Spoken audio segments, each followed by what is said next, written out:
नमस्कार दोस्तों, मैं हूं आपका दोस्त लोकेश साहू और आप देख रहे हैं लोकेश छत्तीसगढ़िया यूट्यूब चैनल। दोस्तों, केंद्र सरकार ने अपने केंद्रीय कर्मचारियों के डीए को 34% से बढ़ाकर सीधे अब 38% कर दिया है और इसी ऐलान के साथ अब छत्तीसगढ़ में डीए को लेकर और हाहाकार मच चुका है। जी हां दोस्तों, बड़ी खबर है और साथ ही साथ 2 महीने का एरियर्स भी दिया जाएगा। साथियों, आपको याद होगा कि 2 दिन पहले ही इस खबर को मैंने आप लोगों को बता दी थी कि 4% डीए का ऐलान सेंट्रल से हो चुका है और एक राष्ट्रीय वेबसाइट ने जो पूरे देश की खबर वो लोग बनाते हैं, उनके तरफ से बाकायदा जी बिजनेस के हवाले से इस खबर की पुष्टि कर दी गई थी। उस संबंध मैंने वीडियो भी बनाया था और उसमें क्लियरली आप लोगों को समझाया भी था। लेकिन उस वीडियो के नीचे बहुत सारे कमेंट ये भी थे कि अगर केंद्र से बढ़ा है तो छत्तीसगढ़ के कोई वेबसाइट या पोर्टल्स अभी तक इस खबर की पुष्टि क्यों नहीं कर रहे हैं। तो इसी को मैं अब इस वीडियो के अंदर बताने वाला हूं। मज़े की बात यह है दोस्तों कि अब केंद्रीय कर्मचारियों को डीए के साथ साथ बाकायदा एरियर्स भी दिया जाएगा। और उस वीडियो में मैंने अंत में एक बात और बताई थी कि मंत्रालय से हमारे वहाँ पर जो काम कर रहे हैं मित्र या सूत्र कहिए, उन लोगों से मैंने उस दिन चर्चा भी की थी। तो उन लोगों ने बताया था कि साहू जी, मंत्रालय में 10% डीए बढ़ाने को लेकर चर्चा अभी चल रही है। हालांकि मैं उस खबर की पुष्टि नहीं कर सकता क्योंकि लिखित में या फिर कोई पोर्टल्स वगैरह की कोई ऐसा कोई खबर नहीं है कि 10% बढ़ेगा करके। हाँ, लेकिन बात चल रही है मंत्रालय में, उसी को इस खबर में बताया भी गया है अंत में। तो ये वीडियो बहुत ही महत्वपूर्ण है दोस्तों, खास करके छत्तीसगढ़ के कर्मचारी शिक्षक साथियों के डीए एचआर के मुद्दे को लेकर। मैं आपका ज़्यादा समय नहीं लूँगा। A to Z खबरी ने इस खबर की पुष्टि की है, कल इन्होंने प्रकाशित भी किया है 5 अगस्त को। इनके हेडलाइंस को देखिए, इसमें बताया है डीए ब्रेकिंग, 1 जुलाई 2022 से डीए में 4% की बढ़ोतरी, 2 माह का एरियर्स भी दिया जाएगा। आगे देखिए, इसमें और सिलसिलेवार बताया गया है। 7th पे कमीशन, पिछले 2 महीने से केंद्रीय कर्मचारियों के महंगाई भत्ता को लेकर काफ़ी चर्चाएं चल रही थी। आखिरकार मोदी सरकार ने रक्षाबंधन पर्व के ठीक पहले केंद्रीय कर्मचारियों के महंगाई भत्ता में 4% की बढ़ोतरी कर अपने एम्प्लॉयज़ को बड़ी सौगात दी है। 1 जुलाई 2022 से केंद्रीय कर्मचारियों पेंशनरों के महंगाई भत्ता में 4% की बढ़ोतरी के साथ अब 38% पहुंच गई है। इसमें एक और महत्वपूर्ण बात बताई गई पेंशनरों के लिए, तो कर्मचारियों के साथ साथ पेंशनरों का भी 4% बढ़ा दिया गया है। हालांकि इससे पहले केंद्रीय कर्मचारियों के डीए में 5 से 6% वृद्धि की उम्मीद लगाई जा रही थी। पहले ऐसे खबरें आ रही थी। मैंने बताया था आपको कि 4, 5 और 6% 3 अलग अलग चल रहे हैं और इसमें 4% पर मुहर लग चुकी है। लेकिन all India consumer price index के आंकड़े के अनुसार पर 4% डीए की वृद्धि की गई है। आगे देखिए, 38% अब डीए मिलेगा, बाकायदा 2 माह का एरियर्स भी दिया जाएगा। डीएनएस अलाउंसेस यानी कि डीए में 4% की वृद्धि के बाद केंद्रीय कर्मचारियों को कुल महंगाई भत्ता 38% हो चुका है। नए महंगाई भत्ते के आधार पर सैलरी का भुगतान सितंबर से की जाएगी। जी हाँ दोस्तों, जुलाई अगस्त 2 महीने का एरियर्स भी दिया जाएगा। वहीं जुलाई 2022 से 34% डीए की गणना होगी, जिस कारण से कर्मचारियों को 2 माह का एरियर्स भी दिया जाएगा। केंद्र सरकार कुल मिलाकर नवरात्रि के दौरान ही इसका भुगतान करेगी।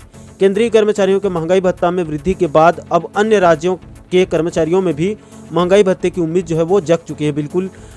आगे देखिए कि गणना में अंतर क्या होगा, पहले 34 और अब 38 में क्या डिफरेंट है, इसको बताया गया है।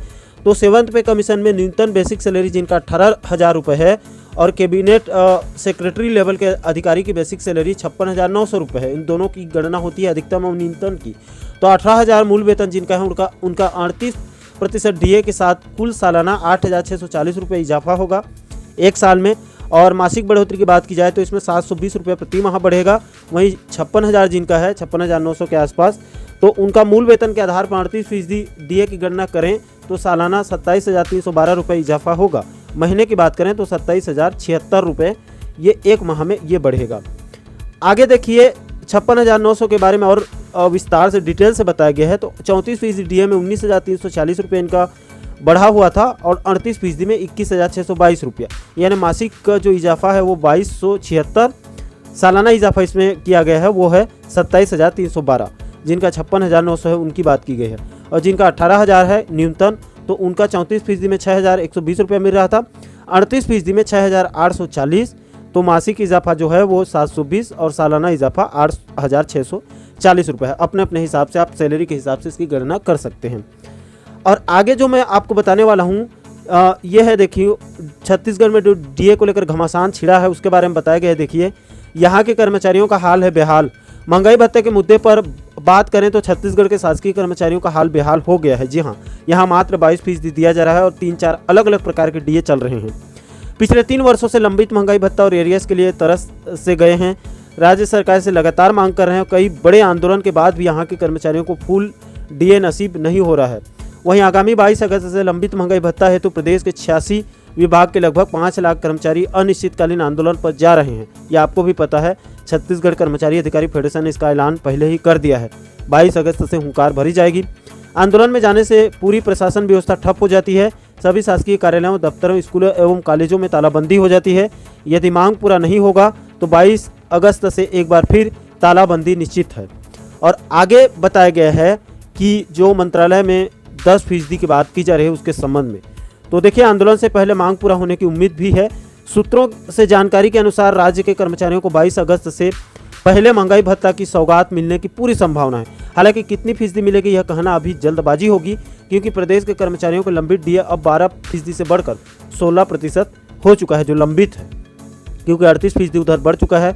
अनुमान के अनुसार राज्य कर्मचारियों का डीए 10% बढ़ाई जा सकती है, लेकिन 7वें वेतनमान के अनुसार गृह भाड़ा भत्ता की गणना की मांग फिलहाल संभव नहीं लग रहा है। लेकिन राज्य सरकार चाहे तो निश्चित ही सभी लंबित भत्ता 7वें वेतनमान के अनुरूप गृह भाड़ा भत्ता की मांग पूरी हो भी सकती है। ये राज्य सरकार के ऊपर पूरी तरह से निर्भर करता है। तो यह है दोस्तों, अब केंद्र सरकार ने केंद्रीय कर्मचारियों के डीए में 4% बढ़ाकर पूरी तरह से भूपेश सरकार को बीच में फंसा दिया है। और पहले ही मैंने डीए बढ़ने के पहले ही बता रहा था आप लोगों को कि जैसे ही उधर बढ़ेगी केंद्र में तो छत्तीसगढ़ में भी खलबली मचना तय है। तो अब वो खलबली शुरू हो चुकी है दोस्तों। और इधर छत्तीसगढ़ कर्मचारी अधिकारी फेडरेशन भी सरकार से एक तरफ वार्ता भी चल रही उनकी, दूसरी तरफ उनके तरफ से 22 अगस्त से जो अनिश्चितकालीन आंदोलन किया जाएगा उसके संबंध में भी बड़ी तैयारी चल रही है। तो सरकार को चारों तरफ से शिकंजा कसने की पूरी तैयारी प्रदेश के कर्मचारी कर रहे हैं। और आने वाले दिनों में अगर प्रदेश सरकार, भूपेश सरकार जल्द से जल्द केंद्र के समान 38% डीए और एचआरए का ऐलान नहीं करती है, पेंशनरों के लिए डीए का ऐलान नहीं करती है, तो निश्चित तौर पे सरकार के लिए भी मुश्किलें बढ़ सकती है। साथ ही साथ अनिश्चितकालीन आंदोलन होगा तो जनता के लिए भी मुश्किलें जरूर बढ़ेगी। और इधर जनता की मुश्किलें बढ़ेगी तो सरकार के ऊपर और प्रेशर पड़ेगा और सरकार को आनन फानन में ही डीए एचआरए का ऐलान करना पड़ सकता है। बाकी दोस्तों, इस पूरे मामले पर आपकी क्या राय है? क्या केंद्र के समान 38% भूपेश सरकार को जल्द से जल्द ऐलान करना चाहिए या क्या वो इस समय कर सकती है?